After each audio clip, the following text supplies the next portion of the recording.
We are really fortunate to have with us today as a guest on the Zeitgeist, Peter Beyer, who is a member of the Bundestag and is also the Transatlantic coordinator in the German Foreign Office.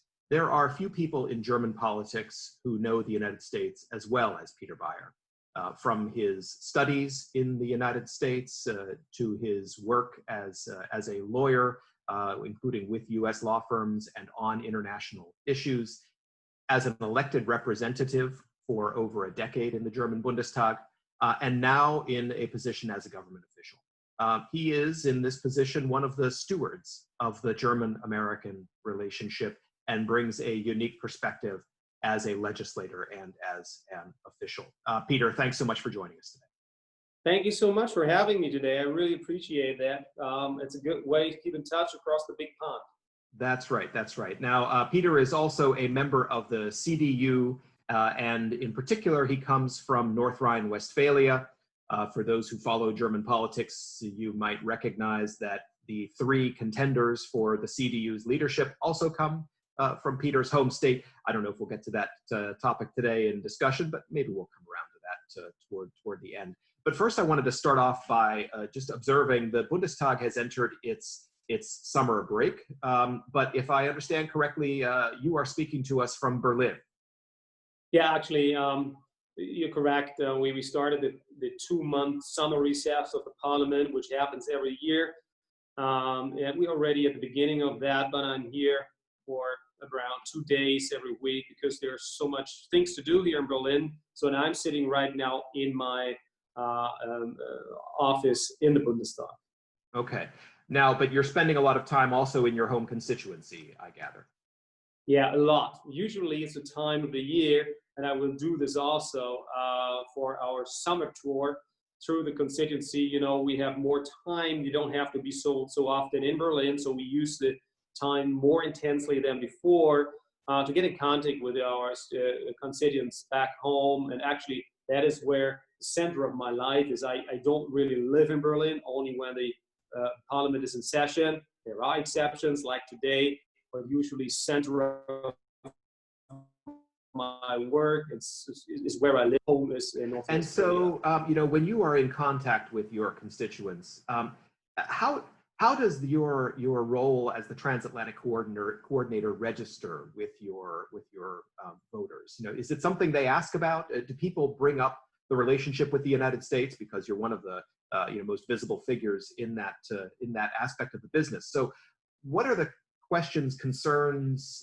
comments that your constituents have when they think about the United States? That is interesting because that changed over time.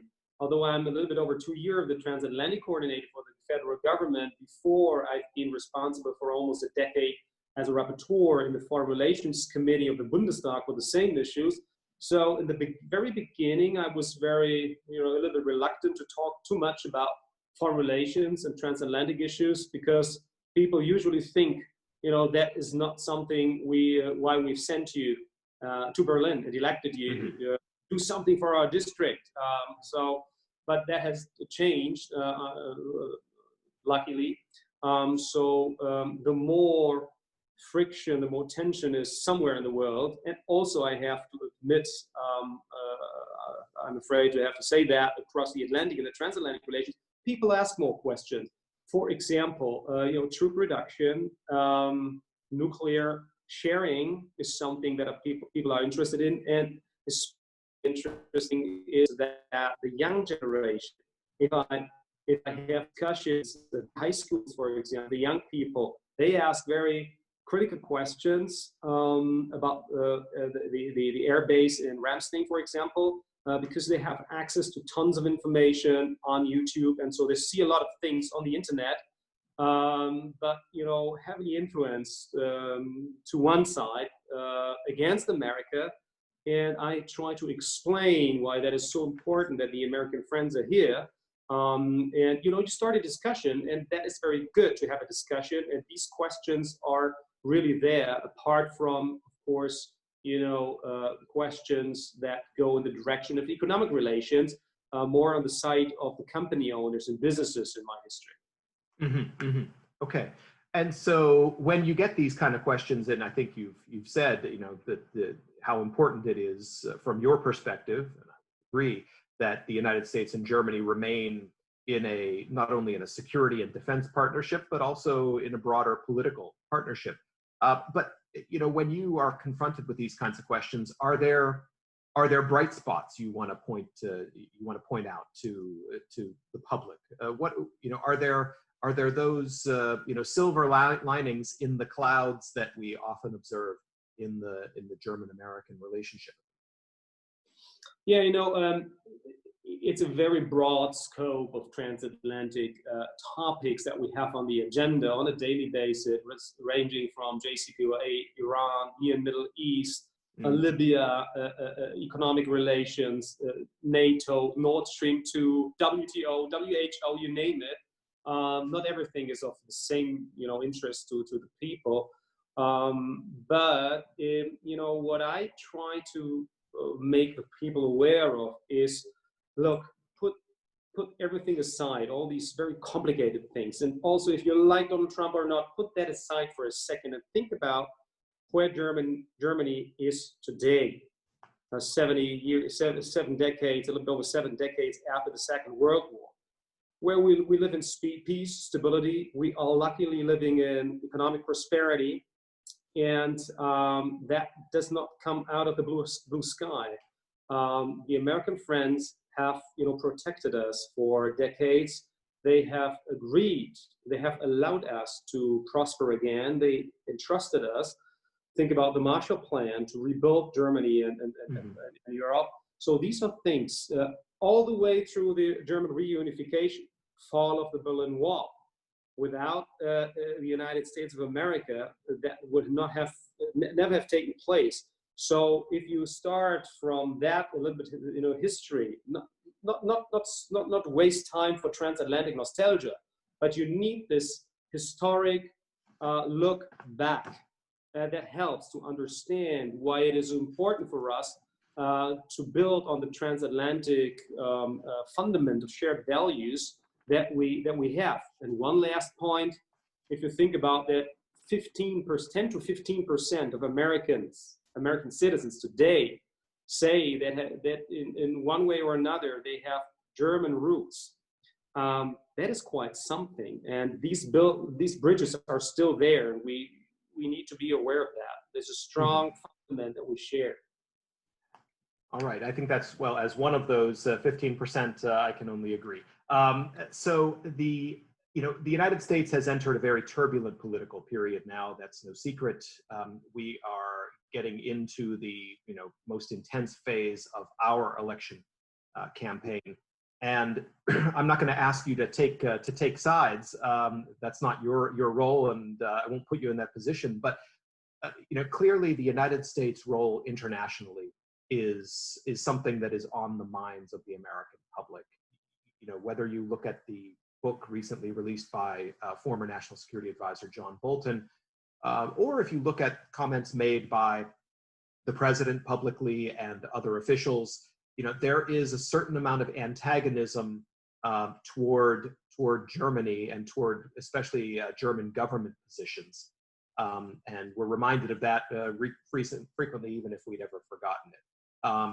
So without asking you we'll get into some of the specific details of that, but how does the US electoral season affect policymaking in Germany?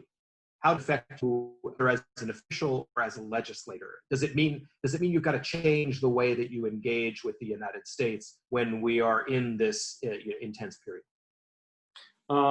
Yes and no. And like every 4 years, I mean, this is there's some normality to that. But whenever there's an election campaign period, a presidential election year in the United States of America, that has an effect not only across the Atlantic but globally, because everybody's interested who will be the next one in the Oval Office, because the United States of America is the last remaining superpower on this planet, and that has an effect everywhere. So we cannot completely just sit back, relax, and just observe, and without, well, one way or another, it's okay. Of course, it has an effect. We are observing very closely, not only Washington, D.C., but nationwide. I'm reading tons of reports and every day from many corners of the United States, and have a lot of not only webinars but telephone calls. It's unfortunate that we cannot travel currently, but that is the reality we have to face currently. Yes, and you cannot completely cut some of the topics on the transatlantic agenda off of the campaign time, because one automatically wonders under what maybe different perspectives some of the topics will be discussed if somebody else would be sitting in the Oval Office. You have seen in the WTO reform, for example, right, some of the cases that are currently pending there, Airbus and Boeing, for example. Then also trade connections. You certainly remind the glorious times of TTIP negotiations, the Transatlantic Trade and Investment Partnership that never came true because of more or less the Europeans and Germany. So basically, formally tomorrow, formal negotiations across the Atlantic could start, but I'm not naive. That is something that will remain on the agenda for quite some while. Also, some things that we discuss, NATO 2%, Nord Stream 2, we cannot deny that has an effect if you're in a campaign in an election year or not. So we think about how might this change if somebody else is sitting in the Oval Office than the current one, the president, and try to think about concepts of different communication and addressing these things. What I think would be a completely mistake to make, and you unfortunately hear this every now and then again, which really shocks me, is we take a relaxed approach, and we don't intensify the dialogue currently. We don't invest more time. Maybe we have different circumstances on November 4 then. So I think it is the responsibility for everybody in politics and in business to not waste any time. Although we are in summer recess, but I don't allow that to happen. We need to lead this intense dialogue, structural economic dialogue, on a close cooperation of security intelligence services. Of a 5G is something that we should talk about more intensely. We here in Germany in 5G have not yet made a political decision. We are a little bit in delay, but there's so much to talk about, and we should do this now, be it an election year, yes or no. It doesn't matter. It's our responsibility to do this now. And there is something that of course is affected by elections and campaigning in the United States, but life goes on, and we need to take up our responsibility. Right. Okay, and you've hit upon a few issues that I think are really important to talk about. One, but let me just start by observing, you mentioned the continuity in our relations, that there are issues that will be there regardless of who is in the White House. I couldn't agree more. I would just highlight for our listeners that AICGS just a couple of weeks ago published our own report in which we make recommendations to the next U.S. administration, regardless who wins, because we see a great potential for both parties to elevate and prioritize the transatlantic relationship, and in particular, the partnership between the United States and Germany. But to come to some of the particulars, you mentioned trade and economics. And you are a lawyer by training as well as a politician. How do you see the sanctions issue? I think we'll get to Nord Stream 2, but I want to start by asking about sanctions as an instrument, because there is, as people in Europe look at the situation of China, the Hong Kong security law, some people say that there should be, for example, a repeal of the extradition treaty with Hong Kong, or to be suspended, that is, and others talk about using other economic measures. Do you see the view of that changing in Germany, and what do you think Germany should be doing? And then we can get to the specific, Iran and Nord Stream 2 issues. Sanctions are a tool of international politics that can make sense from time to time. As you know, European Union has imposed sanctions against Russia because of Ukraine. So we use this as well, but we always, tie it specifically to some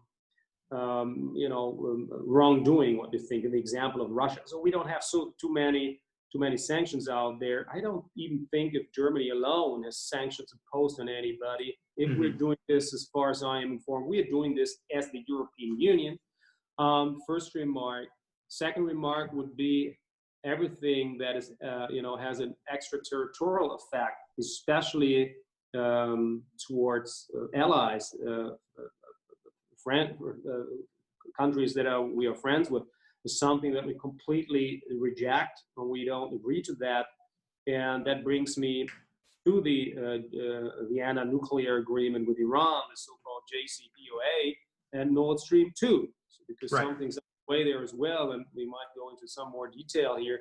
That is something we keep on saying to our American friends. Nord Stream 2. Well, I mean, we don't need you guys to take care about our own security interests. We know exactly what to do ourselves here. I mean, all the arguments from the US side and our side, we exchange them.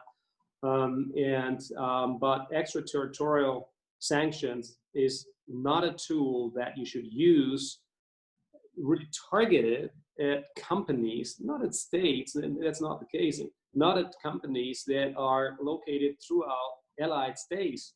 Speaking of Nord Stream, it's not only German companies affected, but also Swiss, Austrian, French, Dutch companies are affected. And, there is really something that is of concern to us and that are creating frictions in the transatlantic relationship.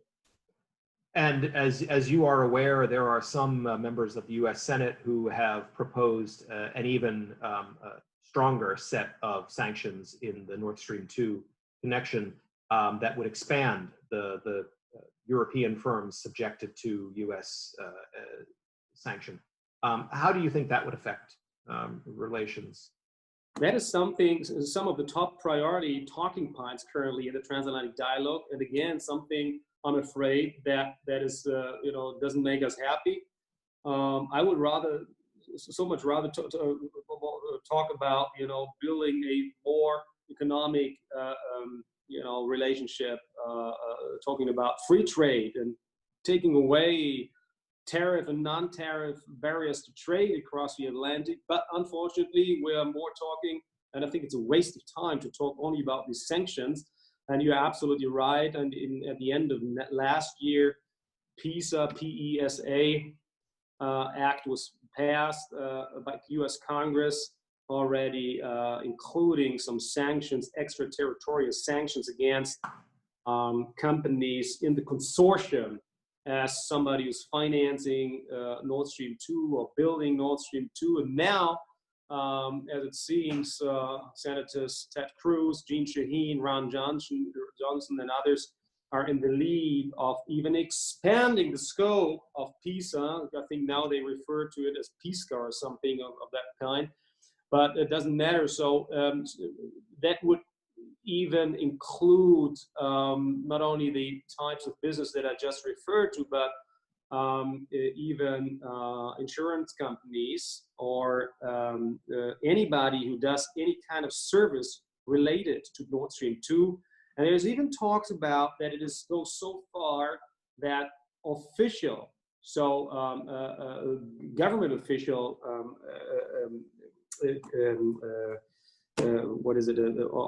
authorities would be affected by that as well. And that would then not only include private businesses, but if that would be true for the first time, that would include sanctions against allied states. As bad as the other things would already be, that is something that should not be used against friends. Again, as I mentioned earlier, we quite we understand ourselves where our energy security interests lie.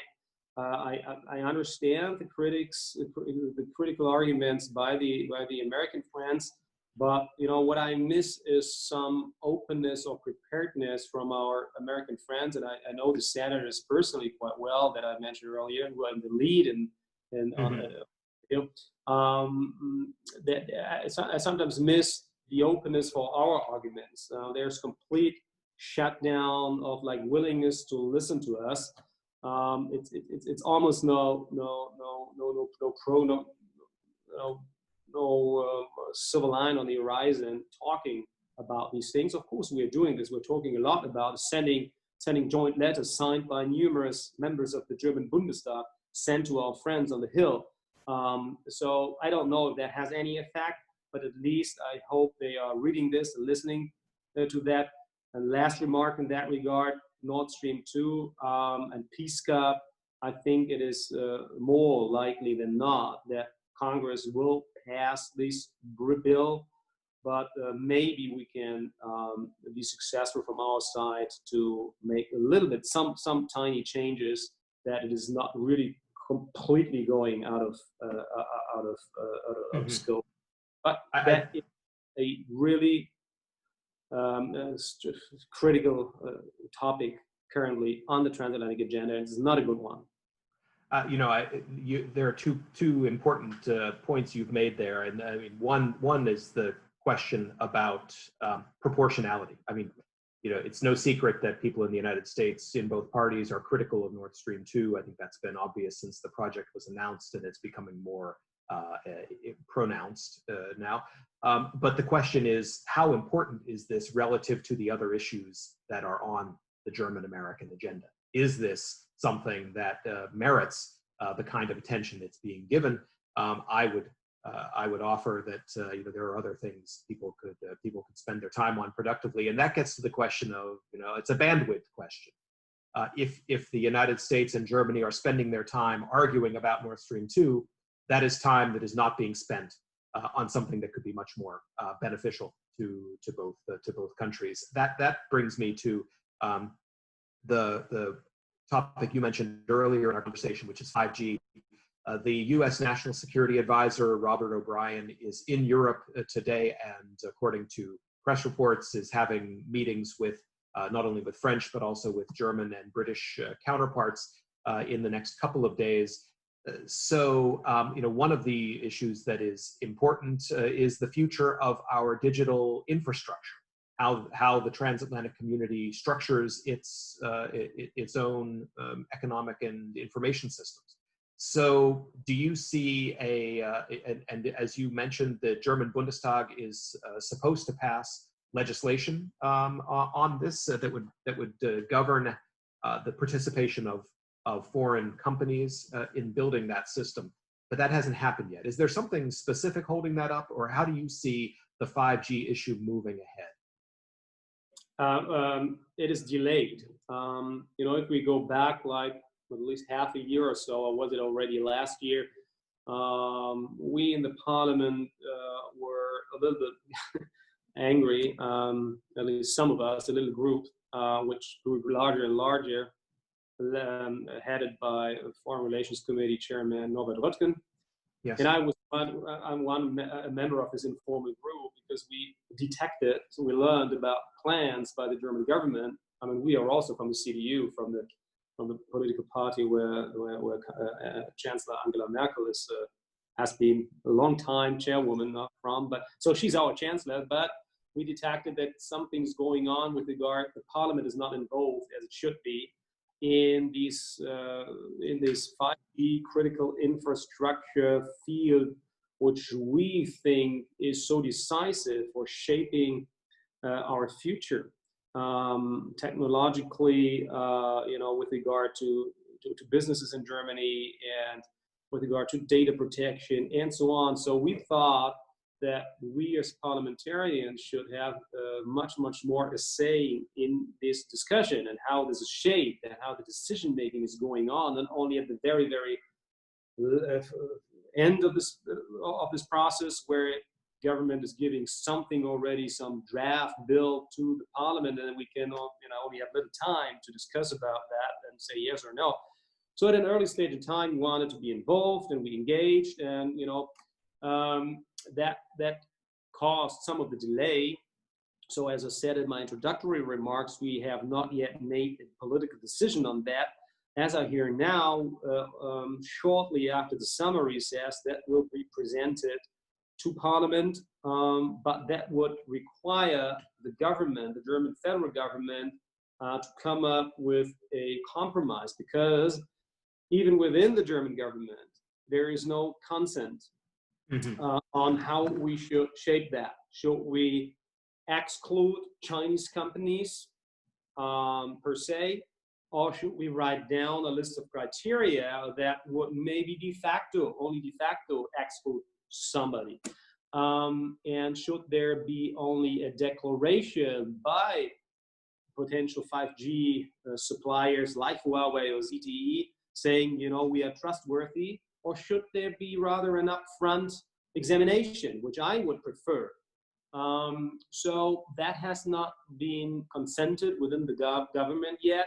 The Federal Foreign Office takes a different view than the Chancellery and the Ministry for the Interior Affairs also. So I hope they're using the time over the summer to agree on something, because it's critical that Germany makes a political decision.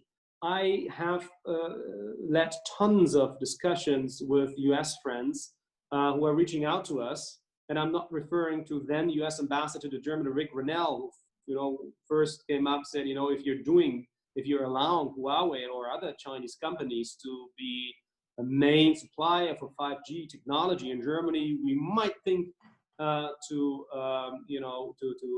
refrain from further cooperation of our intelligence services. I'm referring to other colleagues on the Hill, but also in the administration, who say, well, Germany, basically, we could be on one side. And that brings me to a question of wouldn't that be a super good field, 5G, 6G for that matter, and other decisive technology issues, where we could and should work much more intensely together for the future to secure our interests for our citizens, right? Because that is one of the responsibilities that we have. So I would highlight, we've got a chapter on that in our AICGS election recommendations report. But let me challenge you a little bit on that, Peter, because isn't this really an internal CDU problem? I mean, the SPD has written a paper on the issue. They seem to be more or less on a unified line, but there seem to be some fairly well-known or public disagreements between the Chancellery, the Interior Ministry, the Economics Ministry, compared to those people in Parliament that you described, led by Norbert Röttgen, but with significant other CDU figures. Is this really a CDU issue to resolve, or is it more complicated than that? Now, I hope not that it is only a CDU issue, because I think everybody needs to understand that that is such a decisive decision to be made for the future of the security of our prosperity here. Many decisions, political decisions and developments that are based on this decision that we're about to make, will relate back to that. So it's now that we take ownership, or claim ownership of this issue. Yes, as you said, there's a lot of CDU politicians discussing this, and I think it's actually quite good that we do this also in public, but also we sat several times together in little small circles with the Chancellor. She took her time, and she's very good, and we discussed all this. We could not yet convince her. It seems to be more on the CDU side, but hey, look, I mean, we have a coalition, and that is through politics. We need to find majorities, and I think it's worthwhile we educate during the process ourselves, the government, and to make everybody more sensible to this, sensitive to this issue, and create awareness. You see, from time to time, this 5G process discussed in major German newspapers or in other interviews or so, it creates an awareness that people really think twice, even those who are happy to buy their Huawei smartphones all the time, or who start implementing 5G technology in their businesses and the companies, is that, well, wait a minute, well, I haven't thought about that so much. There's something to it. So that this discussion, if you may, within the CDU, has led to much more awareness and sensitivity to this issue, which I think is something that is not a bad thing. Mm-hmm. Okay. Now, Peter, your responsibilities go beyond government to government relations. They include sort of social and cultural relations as well. So I want to switch to a different topic, and that has to do with the educational connections and the kind of person-to-person connections. Of course, during the pandemic, there have been restrictions on both sides. The United States for people traveling from the Schengen space, also Europe, people traveling from the United States are also restricted. What are the United States and Germany doing, as far as you are able to tell us, to address this issue? Is this a diplomatic issue in some way, or is this purely a public health issue at this stage? Yeah, I mean, this issue especially with the student visa, F1, M1, has come up only recently over the past 3 months more intensely. I know that both foreign ministers, so Secretary of State Mike Pompeo and Heiko Maas, have only recently, I think 3-4 days ago, discussed this issue on the phone in a telephone call they had. I don't know what came out of this, but at least they addressed that. Mm-hmm. On the agenda. So that was the student issue specifically. Exactly. That is Okay. very top level. So we address that. We of course understand completely that every state, and as we are doing over here, and certainly also the USA, has to make its own decision how they manage the crisis. And there are some steps that are not popular. But of course, also it hits especially the youngsters, which are so important, which are already located in the United States of America doing their online sessions. And maybe, but there's only, maybe I shouldn't say that, but it's also an economic factor, of course. Foreign students contribute a lot with their tuitions. They usually pay double the price. And so that might also, and now I'm speaking as a parliamentarian, so not as a government official, that might also be a means to open up the schools and to use this a little bit as a pressure to that universities open up the schools and that they keep the foreign students there, and that these foreign students make pressure on their U.S. colleges and so on. I don't know exactly about that. I think I have some suspicion there in that regard. But of course, as I said earlier, it's a sovereign decision. We're addressing this. It's not good, obviously, for cultural relations. Whereas I think there's nothing better than bringing young people together. Look, I did my law school, Master of Laws degree at UVA Law School many years ago. I enjoyed this very much when I was still young, and my son just spent a high school year in the United States and just returned. So bringing young people together is something that is really extremely needed, especially in times where the United States are not as popular anymore as they were during the 70s and 80s when I grew up. So it is an issue that we need to address when we're doing this. I hope that we'll lead this dialogue a little bit further and that we can find a solution there. But I'm not overly optimistic that we're already there yet, but we're certainly working on that. We're taking it really seriously, these issues. Mm-hmm. Well, as you know, there's an estimate that about 9,000, a little over 9,000 German students are in the United States.